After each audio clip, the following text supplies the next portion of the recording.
не деген сөз? Білмедім точно ма? Бұл той қазақтың қазынасы деген тестің түрі. Сондықтан 1-0 ұтылып қалдың. Келесі, ұлпа. Мынау кім? Кім болады саған? Ешкім? Жақсы. Самғаны танып тұр. 2-0. Сізге сұрақ, Рауан.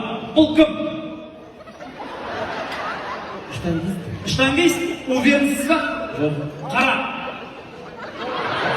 3-0 ұтылғансың, Рауан. Өкінішке орай сұрақ сізге. Ұлпа, неше сиыр тұр бұл жерде? 4. Дұрыс, бәрекелді, оқығанымыз екенін көрсетті деп айтып отырмын мен саған. Ал кеттік, Рауанжан, қиын болайын деп тұр саған. Кеттік келесі. Мына жерде неше балық бар? Білмедім, сен білмейтінді мен де білгенім соның. Примерін айта алмайсың ба? Шамамен? Жоқ.